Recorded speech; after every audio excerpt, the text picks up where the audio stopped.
नमस्कार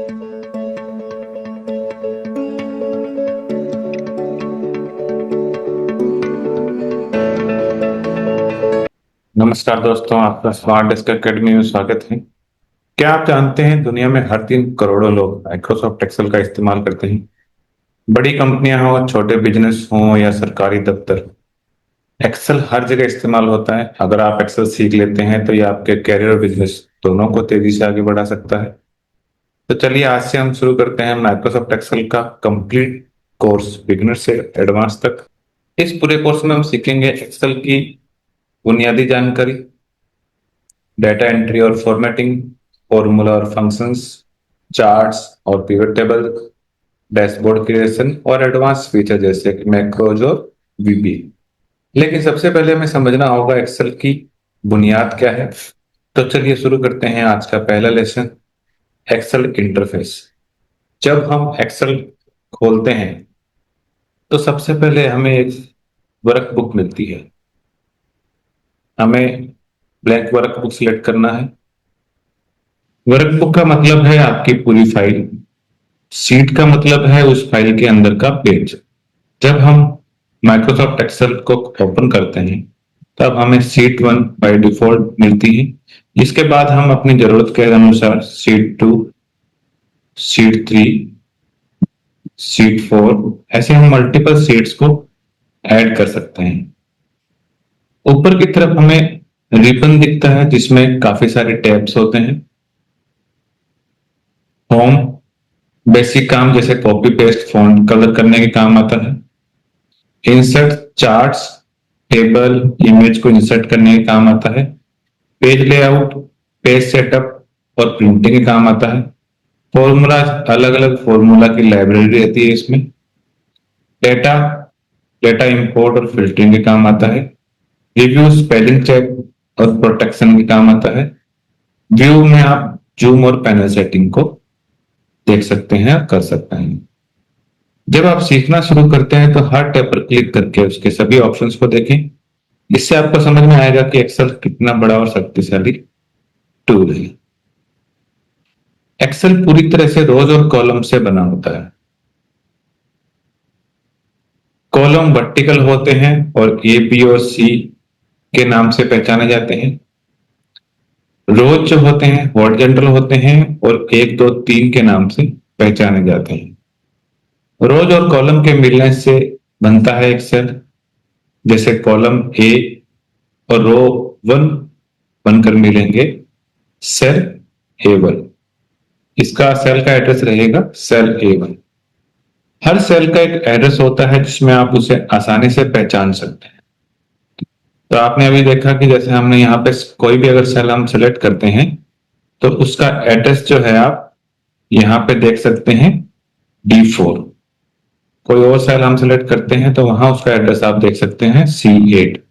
first column हम select कर रहे हैं तो उसका कॉलम, फर्स्ट सेल हम सेलेक्ट कर रहे हैं तो उसका एड्रेस आएगा A1।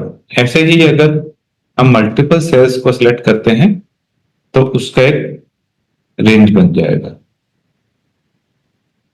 रेंज जैसे A1 से हमने C5 तक सिलेक्ट किया तो इसका जो रेंज बनेगा वो A1:C5 कहलाएगा।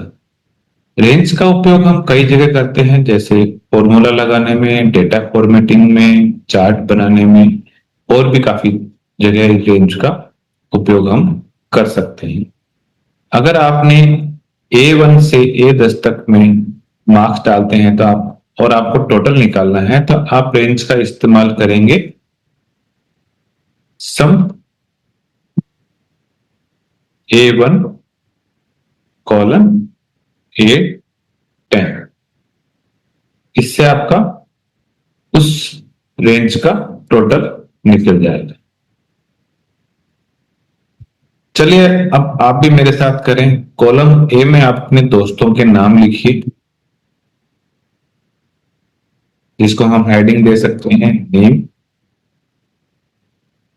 और कॉलम बी में आप अपने दोस्तों की एज को लिखिए।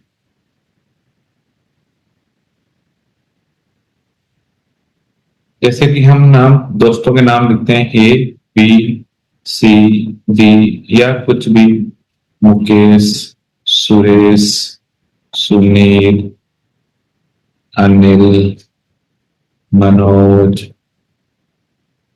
और हम उनकी एज को लिखते हैं यहाँ पे 20 years, 25 years, 28 years, 35 years, 40 years। जब हम इस तरह से हम डेटा एंट्री एक्सेल में कर सकते हैं।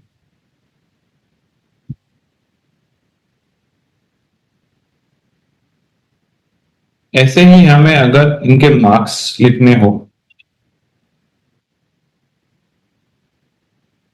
मार्क्स का हम एक कॉलम बना लेंगे। जैसे कि हमने यहाँ पे मैथ्स के मार्क्स लिखने हैं। मान लीजिए आउट ऑफ 10 इन्होंने दिया 6, 8, 9, 5 और 6। अभी अगर इन मार्क्स का टोटल करना हो हमें, तो हम यहाँ पे फॉर्मूला लगाएंगे, सम ब्रैकेट ओपन। अभी पहला सेल हमारा है C6, तो यहाँ पे सॉरी C2 से हम C6 तक का हमें टोटल करना है। तो हम यहाँ C2 C6 लिखेंगे तो ये रेंज पूरा सिलेक्ट हो जाएगा और हमारे यहाँ पे सम निकल के आ जाएगा। इस तरह से हम एक्सेल में डाटा एंट्री का काम कर सकते हैं। तो दोस्तों, अगर आपको ये लेसन पसंद आया हो तो लाइक कीजिए, शेयर कीजिए और सब्सक्राइब करना ना भूलें। अगले लेसन में हम सीखेंगे डाटा एंट्री और फॉर्मेटिंग इन एक्सेल। तो जुड़े रहिए स्मार्ट डेस्क एकेडमी के साथ।